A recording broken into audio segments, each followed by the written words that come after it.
first topic tonight, we're going to be talking about mental health response, specifically when somebody is calling 911 and mental health is involved. Sacramento County Sheriff's Office recently changed their policy pretty significantly on this. So Sergeant Gandhi, we'll start with you.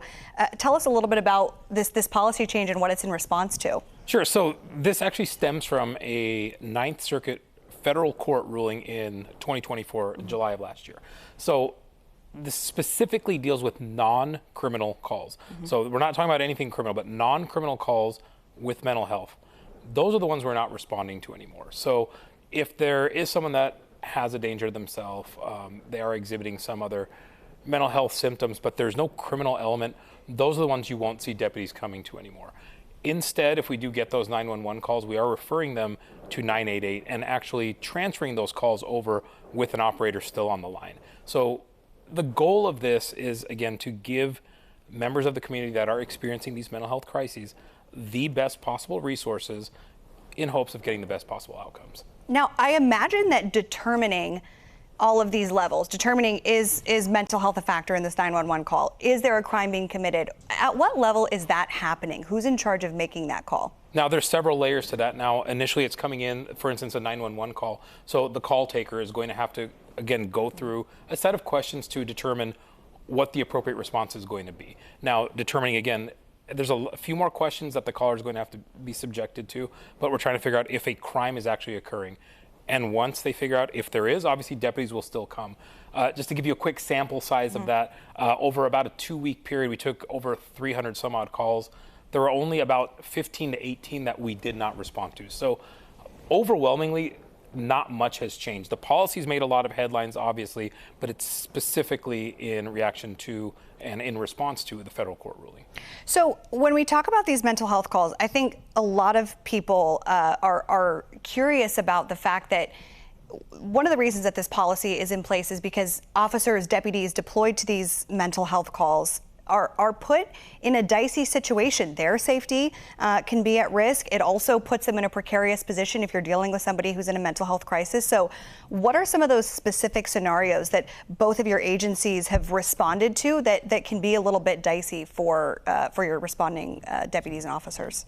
Well, now, I mean, we get a variety. So going through the gamut of calls, I mean, we get everything from trespassing to vandalism, all the way up to deadly assaults and things of that nature. So we respond to a lot of those.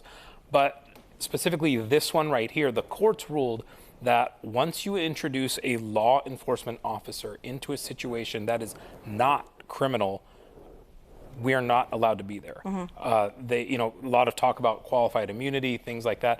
That's not the issue at play. The courts have determined that law enforcement is not the appropriate response. So, and that's where the big discerning factor comes in. Now, obviously, there's an element of danger on some of these calls, and that's where everything kind of comes into play, like we talked about with the series of questions at the 911 call. It's determined and actually looked at and reviewed by a field supervisor before any deputies are or are not deployed. And please, go ahead. And, it's important to note, too, for the Sacramento Police Department, right now, we are still responding to the mental health calls how we normally have. But, the Sacramento Police Department, we're always looking to see how we can better serve our community. And so we are keeping a close eye on the Sheriff's Office as they navigate this. And if there's a significant impact to the betterment of the community and the officers, that may be something that we analyze. So let me just ask you, to me, when I'm thinking about mental health calls and I'm thinking about how they can escalate so quickly, sort of one of the worst case scenarios is when we see these officer-involved shootings.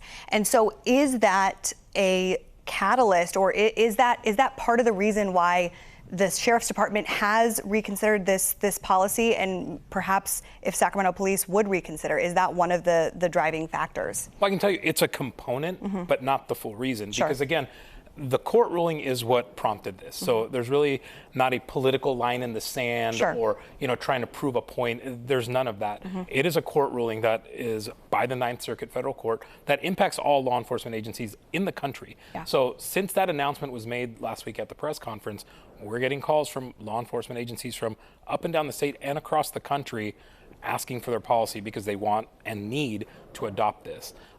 The shootings are definitely something that was taken into consideration because we want the best possible outcomes for the individuals. That ultimately needs to be done by a licensed and trained clinician. All law enforcement officers in California go through de-escalation training.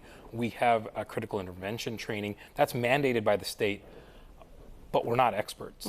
Those clinicians have master's degree and often beyond that. And I'll give you, I'll play devil's advocate. If you went with a magic wand and gave every single law enforcement officer a PhD in psychology, psychiatry, social, whatever you want to call it, by the court's ruling, the fact that we have a badge and gun, we are not allowed to respond to these calls. So regardless of the training, the ruling stands because you are a law enforcement officer, they're taking away that immunity, basically. Right, and that's one of the biggest criticisms we hear, that, hey, law enforcement officers need to be trained better. And we welcome the training. We're never going to say no to more training. However, that's not the issue at play. The issue at play is the court ruling, which is what prompted the change.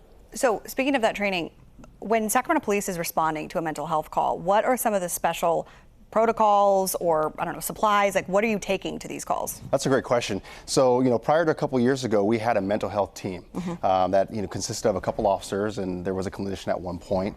But that has since gone away. And so due to staffing levels, it's being handled at the patrol level, these calls. So you have patrol officers that are already overworked, that have a bunch of calls that they're responsible for in their respective districts, that are responding to these calls. So the things that we bring with us, like Mara mentioned, they go through crisis intervention training and some other training that to help de-escalate.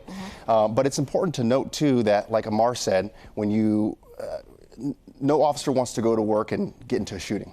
And so, there have been cases around the country, even here locally, where there's been an officer-involved shooting, and it was a mental health-related call. Again, that's something that we are constantly evaluating to see how can we better serve our community. Yeah, and as far as staffing and budget, that mental health team going away, is that something that could be brought back? Is that in the discussion, or is your department finding it, feasible to manage without that special unit right now? Yeah, that's a good question. I think in a perfect world, we would love to have the staffing to be able to, put officers out there that are dealing with that specifically. At this time, we just don't have the resources to do that. And for us, it's kind of a different thing. So we actually had a CIT model where we had licensed clinical social workers riding with deputies to some of these calls. Since that court ruling, we've had to reevaluate on how they are deployed, because again, those social workers are magic. They do great work. The problem is, once you introduce that law enforcement element, it almost negates the ability to respond to it. So we're looking at models to maybe pair them up with fire or other responders.